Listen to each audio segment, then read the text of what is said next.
ATMM, himne FSP ATMM. Acara kedua tadi sesuai apa yang kita sampaikan, upah di 2025 kebetulan saya adalah Dewan Pengupahan, jadi sesuai apa yang diputuskan oleh Pak Presiden bahwa upah untuk tahun 2025 ini naik 6,5%. Itu yang kemarin kita sepakati di Dewan Pengupahan. Adapun di situ ada klausul bahwa itu nanti ada upah sektoral. Itu setelah putusan yang ditandatangani oleh Pak Gubernur nanti, setelah keluar tanggal 18, kita baru bisa bahas yang namanya upah sektoral.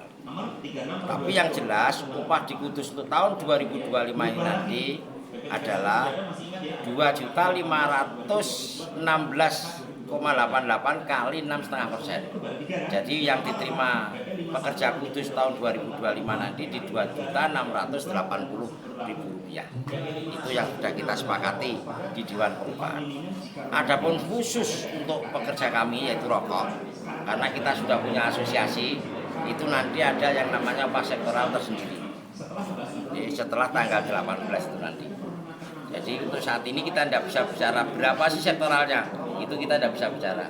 Tapi yang jelas setelah nanti UMK ditetapkan oleh Pak Gubernur, kita baru bahas upah sektoral. Tapi dari PPRK berjanji tetap ada nanti upah sektoral. Karena apa? Upah yang diterima saat ini khususnya anggota kami itu di 2.695.000. Padahal putusan di Dewan Pengupahan kemarin bahwa upah di Kudus itu ada 2.680.000. Paham ya Mas ya? Jadi kalau tidak ditunjang dengan upah sektoral, maka upah yang diterima khususnya anggota kami di RTMM nanti akan turun. Bagaimana dengan pekerja-pekerja yang selama ini jadi aset perusahaan?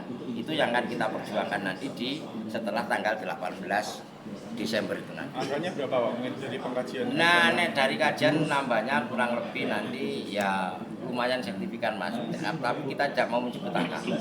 Tapi paling tidak itu nanti untuk pekerja lumayan lah, masih di angka 2.900.000 sekian. Ini harapan kami seperti itu. Nanti yang kita sampaikan ke beliau. Hanya saja nanti ditawar berapa itu nanti kan diskusi yang akan memutuskan.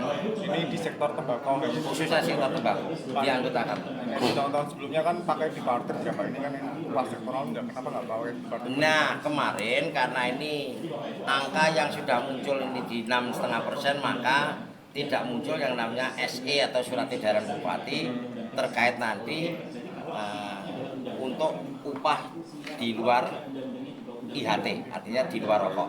Tapi di situ ada klausul dan bisa apabila mereka itu yang sudah terima upah di 2695, maka bisa bipartit kepada masing-masing perusahaan sesuai kemampuan.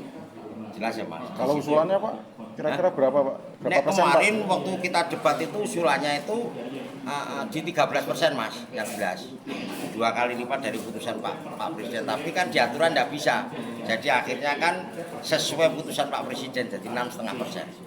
Gitu. Sampai 2 hari kemarin deadlock sekali terkait Dewan Pengupahan. Kalau usulan pengupahan itu sudah diketahui oleh semua pemilik perusahaan rokok atau bagaimana Pak? Yang pasti, ini khususnya pemilik rokok untuk nanti di sektoral sudah Mas. Tinggal nanti untuk persentasenya berapa ini yang belum bisa kita jawab hari ini. Jelas sih Mas. Harapannya 29 tadi Pak, 2.900.000. Saya permintaannya segitu. Artinya ada peningkatan dari 2695 ke sana. Itu kan permintaan. Tapi nanti masalah disetujui berapa itu nanti kan dalam pembahasan kan seperti itu. Alasannya apa Pak? Pengen naikkan sampai segitu? Alasannya begini Mas, pertama ini produksi rokok khususnya SKT ini kan lagi naik, dalam arti kata si pekerja paling tidak dalam hal ini mereka pulangnya sudah sampai sore. Itu alasan kami. Pembahasan upah sektoral Pembahasan upah sektoral itu hanya khusus PPRK dan kami nanti akan diberitahu Mas. Biasanya seperti itu. Karena yang punya asosiasi kan hanya di rokok, lainnya kan tidak punya. Paham ya Mas? Mungkin ada pertanyaan lagi, monggo. Respon kemarin Pak ketika ini Pak rapat ini kan dari